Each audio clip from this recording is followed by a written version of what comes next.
Welcome to Wealth Coffee Chats, folks, for your daily live updates. Get the most out of today's episode by participating in the chat. Make sure you ask some questions, be part of the conversation, have a bit of fun, grab a coffee or a tea, take some notes, and get ready to start your day, folks. Quick few housekeeping rules, though. No spamming, no advertising or self-promotion in the chat. That's not on. Be kind and respectful to everyone when participating. And most of all, have a good time. Real estate investing can be your biggest asset. It also can be your most expensive asset when it comes to getting it right or getting it wrong, folks. It can be time-consuming, stressful, and that's why here at Positive, we have what's called a 6-star team, a full-service team that provides integrated wealth and property investing solutions and services simply designed to help you progress towards your goal of passive income through your property portfolio, folks. Make sure you check out our other podcasts on the Positive Mentor Network. Not only is there Wealth Coffee Chats, there's the Urban Property Investor. Drops every Wednesday with straight talking investing strategies and lessons with Sam Saggers. Property Investor Tales. This is where our clients, you guys, share real life stories from property investing, hosted by some of our advisors and strategists. And that's done every fortnight, dropping every Monday. Wealth, Wine and Wisdom, folks, that debriefs the week that was in the world of finance and property, hosted by yours truly, Jason Witten and Andy Fenton on Fridays. Hey, good morning, folks.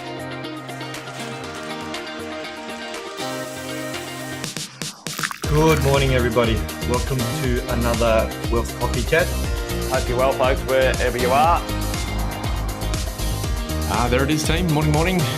Morning, wherever you're tuning in from today. Early bird gets the worm, they say. Here at Positive, we offer a 6-star team. It's a team that help you at every stage of your wealth creation journey.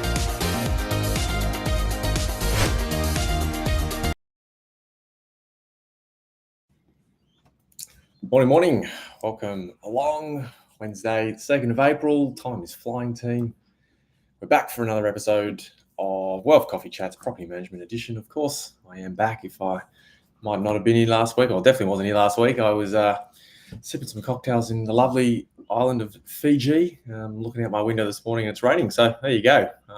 You get on with it, I suppose. So welcome along, team, along to Wealth Coffee Chats again.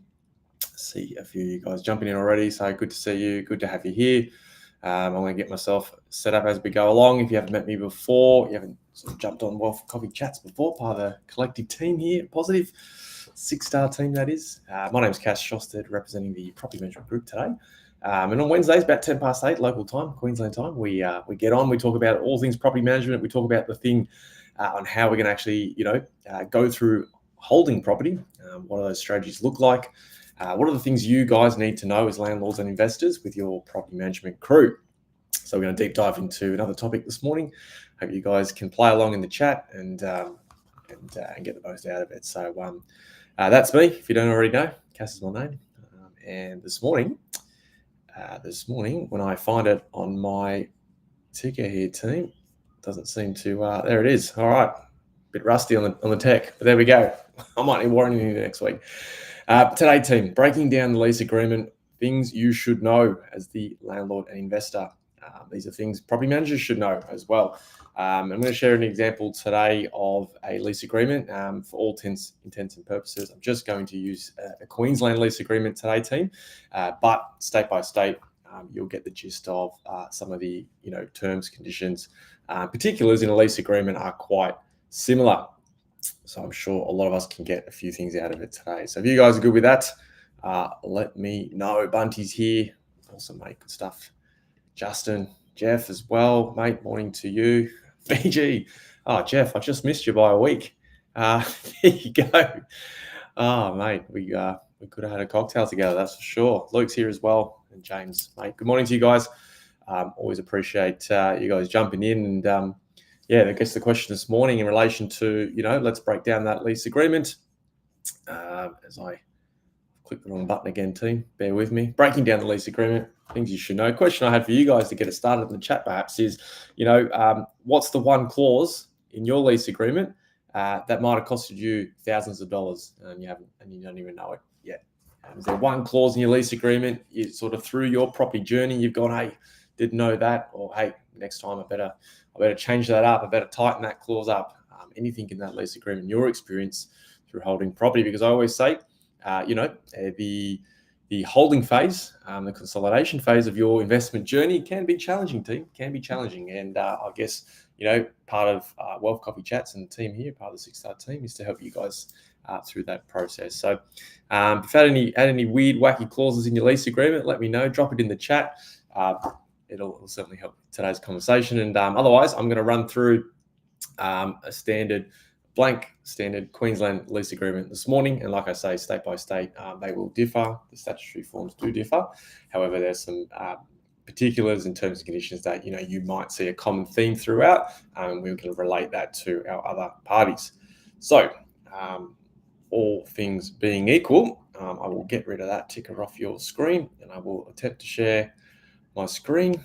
Now, let's try and make this a little bit better for you guys. Let me know if you guys can see that okay. Let me know if you need me to zoom in a little bit more. I might try and make that a little bit more favorable for you guys in that space there. So, give me a bit of a yes in the chat. All good. Ready to go. Let's have a look at this lease agreement, team. So, in Queensland, as I say, the Form 18 General Tenancy Agreement is a couple of things we want to run through and look at in particular. So you'll notice, and if you haven't seen a lease agreement before, this is what it looks like. Page 1, we'll go through tenancy details. Now, to clarify, team, the lease agreements, right, it can feel like a set and forget document, but absolutely, trust me, getting it right, having the right terms and conditions on your lease agreement as per what has been agreed up front with that leasing process, can be the difference between a smooth tenancy and a legal headache. And I'm sure none of us here want the legal headache. So we're going to run through it today. Page 1, tenancy details.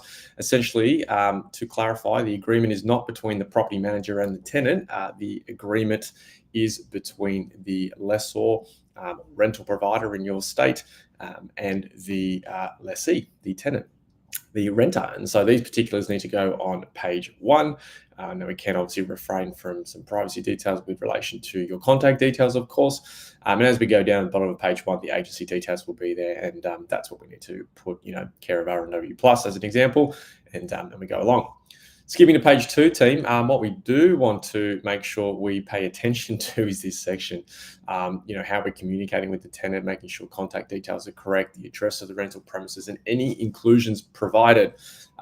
If you have an investment property that is furnished, then you will need to attach a list of, furniture items within the property at the point of the entry condition report prior to the tenant moving in, and then we would include it in item 5.2. Now, something new for minimum standards across the board, 5.3, the details of any current repair orders. If there's any significant current repair orders that we need to include or disclose, then this is where that would go in there. So really important, team, that section there, 5.3, is filled out if you're going through something like that in that space. Okay, term of the agreement. Now, you wouldn't believe it. You would like to think that the start date and the end date would be accurate more often than not. I can tell you, team, I have seen over 14 years this section not even be complete right. So we do want to clarify, what type of agreement is this? Is it a fixed term agreement or a periodic? Periodic meaning week to week, month to month type of scenario, as you guys might be familiar with. But essentially, page 2 is going to outline some of the conditions, particularly when this lease commences, when this lease ends, and obviously the rent per week, per fortnight, per month. We need to state the frequency and set clear expectations from the start. We're also going to disclose to the tenant how we're going to expect them to pay their rent, including just to note as well, and your property managers will know this, but again, for you guys as landlords to know, we do need to offer one free method of rent payment that doesn't incur a cost to the tenant. So just keep that in mind. Okay, item 10.A. Now, you guys might know rent increases. How long, team? How often can we do rent increases? What do you guys reckon? Hopefully we've been paying attention in class here at Wealth Coffee Chats. Let me know in the team, how often can we do rent increases? Not necessarily just in Queensland, but New South Wales, Victoria, South Australia. Anyone want to have a crack in the chat for me? Maybe not, team. 12 months, right? 12 months. 12 months. So, we need to, again, disclose when the day of the last rent increase was, because it needs to now be 12 months from the previous increase. Cool. So just little particular items that can catch you out if you're not completing this form correctly. Okay, rental bond, we need to obviously explore and determine what services are going to be supplied to the premises for which the tenant may pay for, i.e. utilities, electricity, gas. If they want to hook up, internet as an example, some Wi-Fi. You need to obviously advise whether the tenant is required to pay water supply to the premises as well in regards to water usage. Now, keep in mind, your property needs to be sufficiently water compliant to start with. If you don't know if your property is water compliant, do certainly reach out to your property manager, that's for sure. If it's not water compliant, we cannot be charging. If you've got a property that is a little bit older, that maybe, you've got an apartment, it's 20, 30 years old, potentially you may have a situation where there's only one water meter for the entire building. Now, if that is the case, then we are not legally allowed to charge the tenant for the usage component, given there is only 1 meter. It cannot be split across the unit. So all properties must be individually metered, team, just FYI. Okay, we're going to go through here how many people have been approved to reside at the premises. Obviously, if you are in a strata complex, i.e. apartment building, townhouse complex, where there are bylaws via the body corp, then we need to disclose that and provide a copy of those relevant bylaws. So the question is, hey, have I got a copy of my bylaws? And 2, is my property manager providing that to the tenant? If they are not, we could technically be in breach. So we want to make sure we give that forward prior to this lease being signed. Now, of course, from time to time, there are things on applications where tenants would like to have pets approved. So, of course, we're going to just put that in here if that is what has been agreed to. And really important here, item 18.1, the contact details of the lessor's nominated repairer in the event there's emergency repairs. So, I mean, like major electrical fault, no hot water system, things that are deemed urgent repairs, which I'll cover in a moment. These are, this is a place and an opportunity for you or your property manager to put the allocated and assigned emergency contact details in the event that happened. Go back to Friday. I flew back in from Fiji, team. I was chilling out, unpacking my bag, and about 5:30, 6 o'clock on Friday night, a tenant had reported some drainage issues, and sort of water was backing up, through the shower floor. Now, it was kind of technically outside business hours. We jumped on it anyway to make sure we could control the situation. Why? Because we wanted to avoid the situation, which has happened. I've seen it happen many, many times across my career, where the tenant just goes and calls, the local plumber off Google, and all of a sudden, you've got a bill that is 3 times the amount because it's under emergency situation and outside business hours. And so we're just trying to control that situation for our landlords, and of course service the tenant at the same time. So, team, really, really important. The first 3 to 4 pages, you need to make sure that these are watertight, they're particular, and you're keeping safe at the end of the day. Everyone's jumping in now. Sorry, team, I've just jumped back in the comments. So Trina nailed it. Jeff, there you go. Once every 12 months. Awesome. Sounds good, team. Sounds good. Glad we are on the same page. And as we go along, team, I'm not going to go through and bore you with all the terms and conditions today. But essentially, if you haven't sort of skimmed over one, or you're kind of interested in, what the terms and conditions are of a lease agreement, roll through it.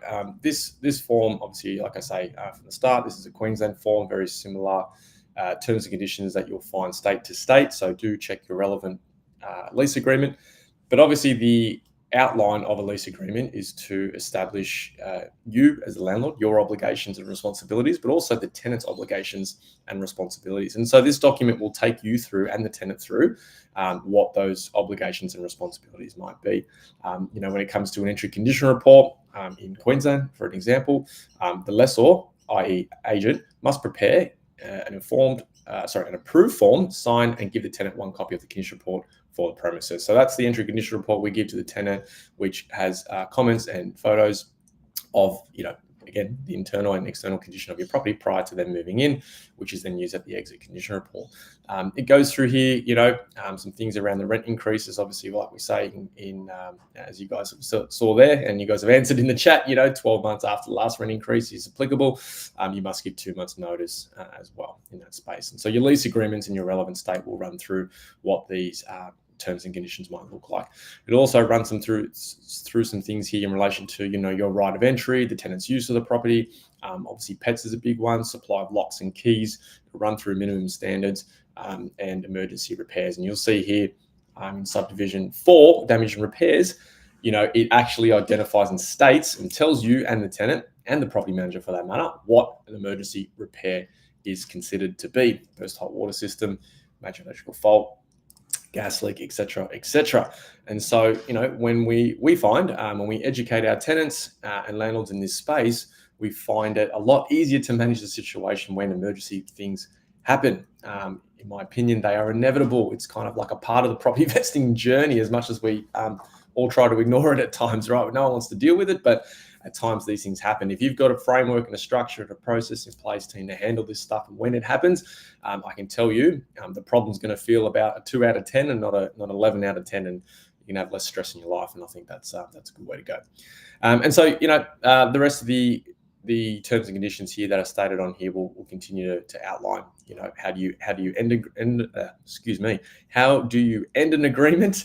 I need to have more coffee this morning, I think, team. And of course, what to do with the exit condition report. What's the parameters of how quick the lessor must do it? For example, in Queensland, the lessor or the lessor's agent must, within 3 days after receiving a copy of the report, sign the copy, and then obviously work through that process with the tenant. Okay, we can't wait weeks and weeks for the tenant to vacate and then go through. Now, special terms and conditions, it's left blank. There's some weird and wacky things over my time that I think I've seen self-managing landlords put in there.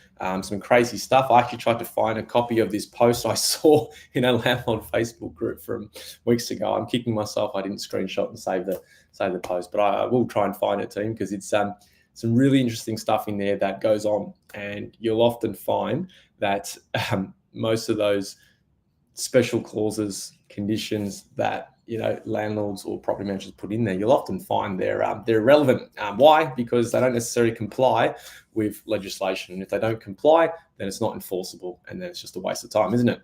So we're not going to do that. I'm not going to do that for you guys. I want to make sure we are nice and clean with our lease agreements, keep it watertight, keep you guys safe, of course. And if we can do that, we're going to have a smooth tenancy. If we have a smooth tenancy, we're going to have a good, situation at the end of that tenancy, whether it's regards to that lease renewal rent review conversation to maximize that rent in the event we need to or we can do. Alternatively, it's going to have a smooth vacate, and there's going to be less challenges and problems in your investment journey. So that's my 2 cents this morning, team. Wealth Coffee Chats, done and dusted. I'll definitely be here next week. I won't be in Fiji, unfortunately, Jeff. So, but there you go, team. That's me done and dusted for Wealth Coffee Chats. Thanks for jumping in the chat and having and sort of being part of the conversation this morning. Really appreciate your time and energy. Tim, thank you to you as well, mate. You guys have a lovely day wherever you're tuning in from this morning, and I'm sure I will see you very shortly. All right, that's it, team. Thanks. Thanks for watching another episode of Wealth Coffee Chat, folks. Make sure you like, subscribe, and turn on your notifications so you never miss a thing when we go live. Portfolio and investing game, folks, with Wealth Coffee Chats live every morning at 8:10 each weekday. Make sure you join us. Previous episodes are also available wherever you get your podcasts, folks, as well as our other podcasts from the 6-Star team here at positivementor.com.au.